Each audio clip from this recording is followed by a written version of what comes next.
You are not just another hustling salesperson. You are the expert, the resource, the valuable partner for your clients. And how you grow your business should reflect how your clients see you. Welcome to the Roadmap to Grow Your Business podcast. We generate referrals without asking, build positive client experiences, and help you take control of your business. Here's your charmingly sarcastic host, Stacey Brown Randall. Hey there, and welcome to episode 144 of the Roadmap to Grow Your Business podcast. I'm your host, Stacey Brown Randall. Okay, I'm just going to go ahead and start with this. Spoiler alert, prepare yourself now. Here comes a soapbox rant. Yes, I'm sorry. I'm just going to go ahead and start with it. And if that means you're saying to yourself, oh, Stacey, I love you, but I can't do a rant right now. I can't do a soapbox right now. It's cool. Turn me off. Come back to me later when you're ready for this rant. But this is one I do want you to come back to because, to be honest, it's just something that I feel like needs to be said. I feel like I say it a lot, but I don't know how often I say it with this particular way I'm about to talk about it. And I think it's important that we just sometimes call a spade, and we sometimes just say what it is. We just identify and not be afraid to talk about the elephant in the room. And that's kind of what I want to do with this particular episode. So, and I also didn't want to make this an episode in a vacuum where I just kind of go off on a rant. So I actually invited one of my buddies to join me. He's going to come on in our next episode as kind of like a follow-up to this one and kind of talk about this because he was kind of a part of this whole rant happening for me.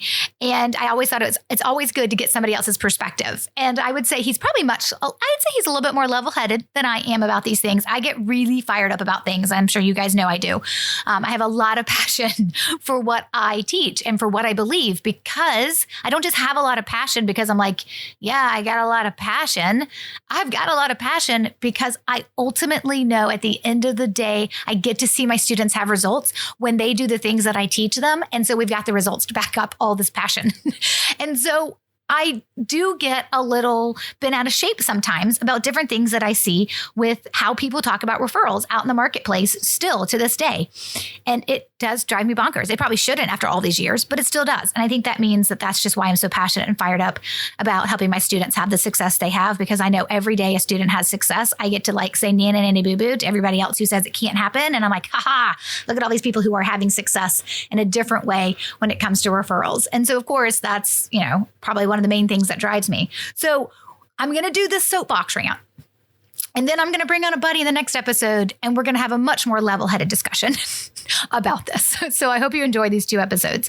But let me kind of tell you where this comes from. Let me give you a little bit of background on where this comes from, because I think it's important that we understand the why behind why my rant is the way that it is. So I've got some notes here for me because I want to make sure I get this information correct. I don't want to actually say anything incorrectly regarding what I'm about to tell you that we saw happen a few months ago now.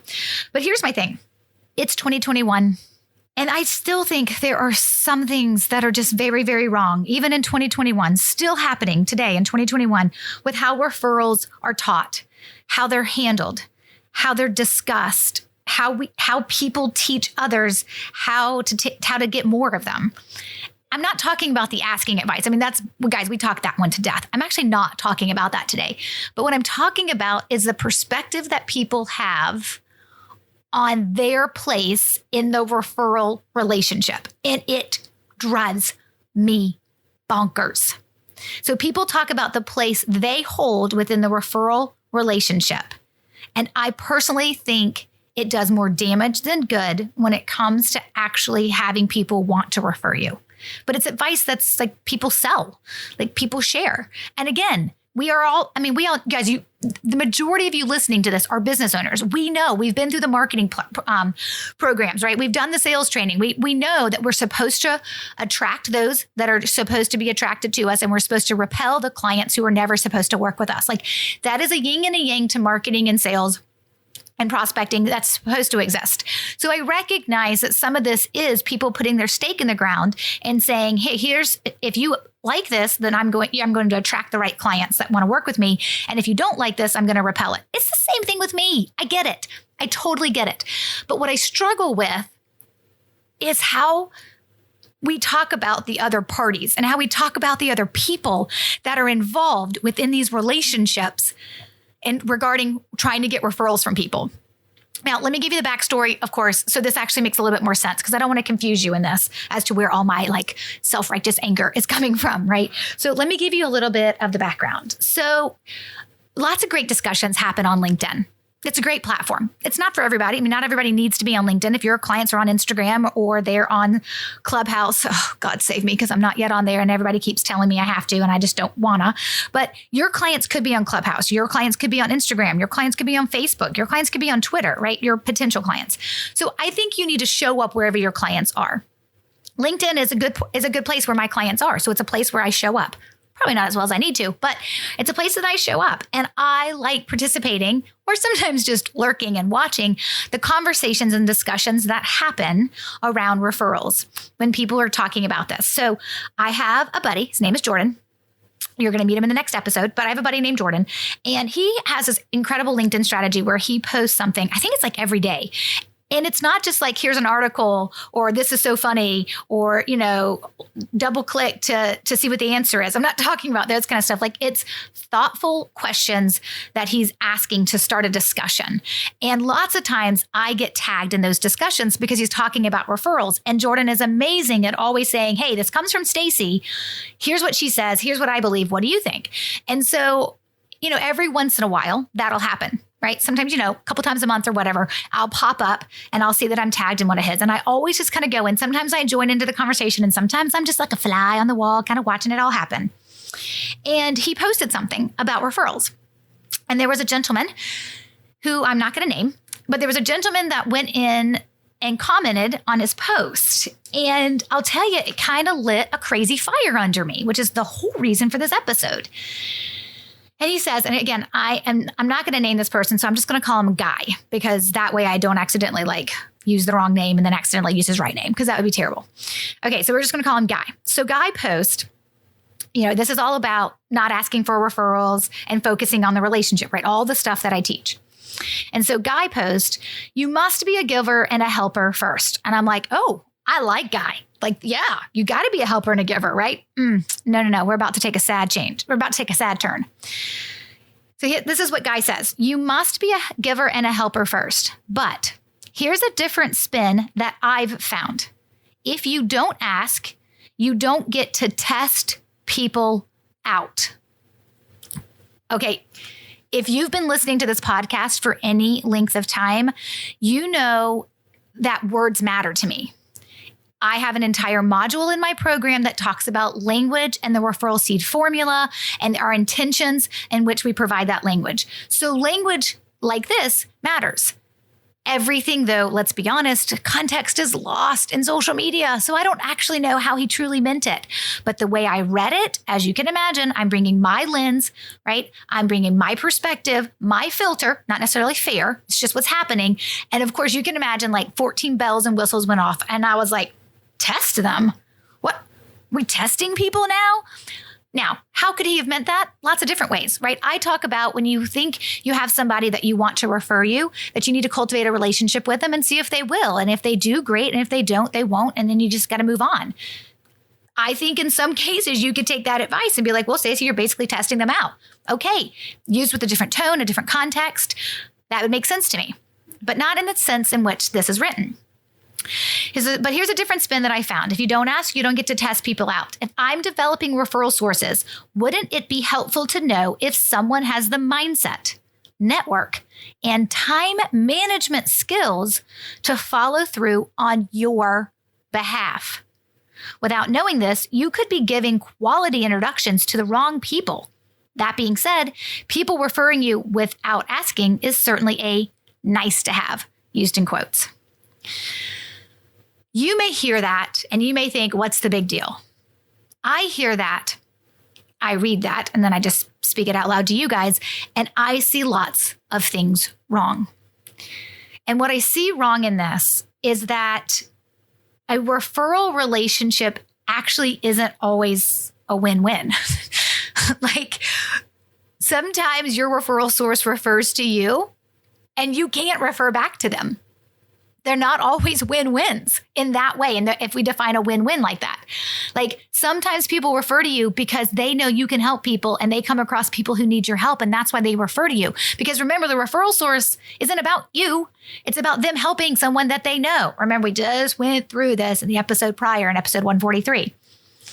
So if we go into every referring relationship with every referral source we have, and we're going to test them out to see if they have the ability to actually refer us, it's making the implication here, right, that this is like, I hate saying it like this, but this is like a tit for tat type of relationship, and it just never is. There are some people I refer to that I know can't refer back to me. That's not why I do it, right? I refer because they can help people that I know I want to have help. I want to help people, and the best way to do that is to connect them to the right person. So when we talk about our referral sources as people we need to test out or train, it's that language that creates an expectation of what those referral sources should be doing for you. And that is the wrong fundamental belief system. I'm going to stake my claim here. I'm going to draw a line in the sand. That's just how I feel. And that is how everything I teach comes from. We are grateful and thankful for our referral sources. We're not testing them out. We're not training them to do exactly what we tell them, how we tell them every time we ask them to do it. That's not what this looks like. These are human beings on the other end of this relationship. Our referral sources are that. Guess what? They're human beings. They're someone's wife, someone's husband, someone's partner, someone's spouse, someone's daughter, child, mother, brother, uncle, aunt. It doesn't matter. They're someone's best friend. Like, they're a human. And so when we talk about them like they're not a human, it's just not right. In my opinion, it's just not right. You get to believe what you want to believe. We're all adults here. But in my opinion, it's just not right. So when you talk about testing people out to see if they have the mindset, the network, and the time management skills to follow through on your behalf, there's something very sterile about that. And I don't know, maybe you guys will have a different opinion of this. Maybe I will get raked over the coals for my opinion on this, which is fine, right? That's the good thing about having an opinion, right? When you have an opinion, at least you know where you stand, and so does everybody else. And then you can figure out who agrees and who disagrees. But it's this statement that got me. Without knowing, right? So this is what he's saying. I'm going to paraphrase this. He's like, without knowing if somebody has the mindset, network, and time management to refer you. So without knowing if someone has the mindset, network, and time management skills to refer you, you could be giving quality introductions to the wrong people. And I think he's using introductions and referrals interchangeably here, which people do, and it's wrong, but people do it. And I'm like, so wait, you're saying you won't refer someone unless they refer you? What is that about? Right? Like, without knowing this, you could be giving quality introductions to the wrong people because they won't be referring you back. It's not how it works. But people read this, right? People read this and they believe that's the way it is. And I think that's the reason why so many people are turned off by the concept of referrals, because it doesn't feel like that authentic gratitude place that referrals come from. It feels like another sales tactic where I'm going to try to manipulate the situation. And that fundamentally burns me up. And it's just wrong. And you know, and he does go on to say, Guy does go on to say, I'm really testing their follow-through skills and interest in partnering with me for a win-win outcome. Sometimes they need coaching and that's fine. Other times they just aren't able to follow through. That may be a warning sign for the future. Better to test early than waste months or years with the wrong person. I've never had a conversation with this person. He may be the most wonderful human on the planet, and he may be coming from a place of context totally different than how it hit me. We all know this, right? When things are written and not spoken, so much of context is lost. And I'm not immune to that. I recognize that could be happening. But when I'm listening to these comments and these follow-up comments that he's making as questions are being asked, I just don't look at it the same way. I do want referral source relationships to be a win-win. You know how I want them to be a win-win? If someone refers you, you don't worry if you can't refer them back, but you take care of them following the referral plan that I teach. And if you refer someone and they can't refer you back, that doesn't stop you from referring them. And hopefully they take care of you and take care of that referral source relationship as well for you as the referral source. That is actually the ultimate win-win. This isn't about somebody, doesn't have the follow through. This is talking about people. It's like when you ask me, this is actually fundamentally how I want you guys to think about this. This is like you coming to me at Starbucks and asking me for referrals and me being really uncomfortable with your ask and not knowing anyone I could send to you and then being kind of put off that you asked me and just asked me to do work for you, right? And maybe doing this too early in the relationship, regardless, too early, too late, it's kind of irrelevant to me. But this is you coming to me and asking me for referrals when I didn't say I wanted to help you, when I didn't say I knew anybody that I could refer to you, and when you hadn't built any investment in me as a human to know that you care to where I would even want to begin to think about referring you. I haven't even begun to trust you yet to know would I trust sending someone I care about to you. But you're asking me for referrals, and then if I don't follow through, all of a sudden I don't have the time management skills and I don't have the mindset. Like, what is that? And I think that is what drives me bonkers about this fundamental understanding of what this looks like. I told you guys this was going to be a soapbox, didn't I? Hopefully this is a rant you're enjoying and nodding your head to. I'm like, yeah, get him, Stacey. Versus the other thing you could be saying, which is like, oh my gosh, Stacey, too much time in your day. Move on to something else. I don't know how you're thinking or feeling about it, but I know I'm really passionate about this. And I just felt the need, to dedicate an entire episode talking about it, because that's the thing I want you to understand. Referral sources aren't waste of your time if they can't refer you. Yes, not everybody can refer you. Not everybody can refer me, but it's fundamentally how we talk about them. Like there's not a human on the other side that maybe we haven't done the work to cultivate the relationship yet. Maybe we haven't done the work to get them to a place where they would be comfortable referring us yet.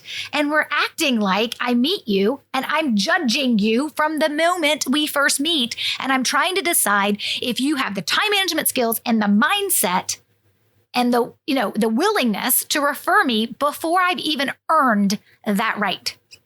And I think that's dangerous. And I think this is information that is out there today that people are watching and they're listening to and they're believing.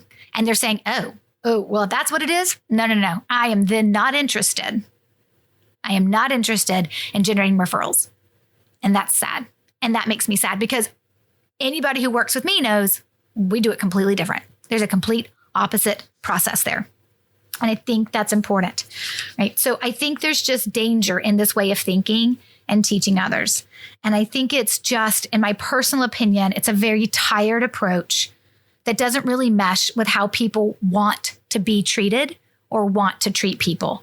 And it's just tired. So that's my soapbox. I'm going to stop here. I would love to know your feedback on this. If you're shaking your head, Stacey, oh my gosh, you've gone off your rocker, tell me.